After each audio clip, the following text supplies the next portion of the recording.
রিশাদের ভাগ্য খারাপ, কপাল খুলতে পারে তানজিম সাকিবের। মুস্তাফিজ এবারও থাকছেন আইপিএলের বিগ বাজেটে। রিশাদ হোসেনকে আমরা আইপিএল 2025-এই দেখতে পারতাম। ভাগ্য খারাপ, ভারতের সাথে যেসব পিচে খেলা হয়েছে সেখানে নিজেকে মেলে ধরতে পারেননি। 5টা ছক্কার কারণে যে দল পাবেন না এমনটা নয়।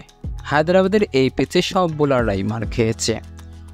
প্রথম 2 টি-20তে যদি নিজেকে মেলে ধরতে পারতেন সম্ভাবনা ছিল দল পাবার।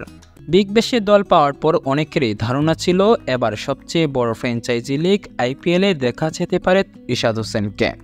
কারণ রিশাদ হোসেন নিজেকে হাইলাইট করেছেন 2024 বিশ্বকাপের দুর্দান্ত পারফরম্যান্সে। বিশেষ করে একজন লেগ স্পিনারদের যতটুকু সামর্থ্য থাকার কথা সবই ছিল তার মাঝে। উদাহরণস্বরূপ 2 জন লেগ স্পিনারদের কথা যদি বলি, হাসারাঙ্গা ও রশিদ খান খুব ভালো বোলার। আমাদের রিশাদ হোসেনও অনেক ভালো প্লেয়ার। হাসারাঙ্গা ও রশিদ খান বোলিংয়ের সাথে যেমন হার্ড হিটিং ব্যাটিং করতে পারেন, ঠিক তেমনই আমাদের রিশাদ হোসেনও বোলিংয়ের সাথে ভালো ব্যাটিং করতে পারেন। বড় বড় লিগ খেলতে হলে বোলিংয়ের সাথে ব্যাটিংটা গুরুত্বপূর্ণ ভূমিকা রাখে। এদিকে খরচে বোলিং করলেও দল পাওয়ার সম্ভাবনা রয়েছে তানজিম হাসান সাকিবের। প্রথম ম্যাচে সুযোগ না পেলেও পরের 2 ম্যাচে সুযোগ পেয়ে ভালোই বল করেছেন সাকিব।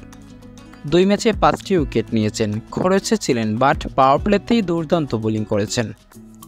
2 ম্যাচেই অভিষেক শর্মাকে আউট করেছেন। বোলিংয়ের গতিটা যেমন লাইন আর লেন্থ খুব ভালো ছিল। সূর্যকুমার তো তার বোলিং দেখে ধন্যবাদ জানাতে ভুলেননি। পাওয়ার প্লেতে দুর্দান্ত বোলিং করলেও শেষে নিজেকে ধরে রাখতে পারেননি। তবুও দল পেতে পারেন তানজিম হাসান সাকিব। তার বোলিংয়ের গতি আর লাইনার লেন্থ ফ্র্যাঞ্চাইজিকে ইমপ্রেস করতেই পারে।